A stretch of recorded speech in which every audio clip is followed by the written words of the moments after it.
This is Thursday Thoughts for March the 19th, 2026, here on Following Him, the Disciple Life. Be wary of the empty phrases and terms that people use in place of actual arguments. As a follower of the Christ, we're going to be wise as serpents and harmless as doves. We are to walk circumspectly, not as fools, but as wise. Yes, using wisdom goes with being a follower of the Christ. In fact, from what I read in Acts 26, verse 25, our message is one of truth and reason.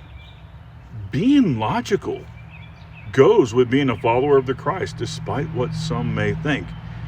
So as a follower of the Christ, be wary of empty phrases that people use. And don't be intimidated by these things. In fact, if it does make sense at the moment to call the person on these things, do so. You might not be able to sway that person, but somebody else that sees it, it might cause them to think. You might actually sway that person. So, because we want to bring people to truth, and so don't be intimidated by these things people say. The word discernment thrown around in a very non-discerning way. I used to think this, but then I got some discernment, and they just kind of put that out there as almost like a magic word that no matter what argument you make, no matter what evidence you show, you're just not using discernment.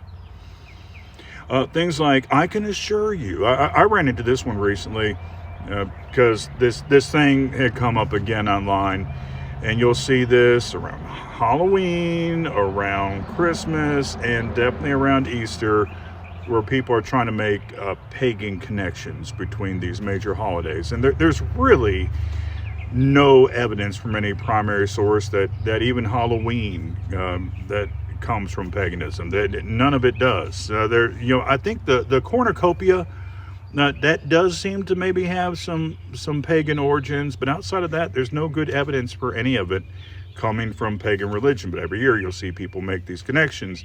And I had someone that they claimed to be, or that they had been a practicing witch for 40 years. So they could assure me that it is pagan in origin. Well, the words, I can assure you, that's an assertion. That is not an argument. Those words do not do away with the fact that from the research that I have done and that others have done, that there's not actually any evidence from any primary source that any of it comes from paganism.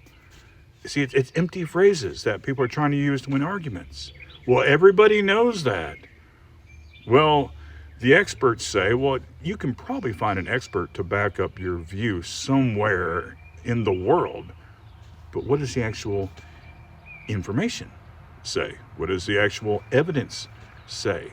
So be on the lookout for these things. And some of them can be harder to spot. The expert one can be like that, because that appeal to authority that people have. But actually look, okay, what expert are they talking about? With the internet, you can probably find a blog somewhere to back up what you're saying, but is there any actual evidence for the thing? So be rational, use some wisdom, and be wary of these empty phrases and terms that people throw around. You have a good rest of the day, and shalom.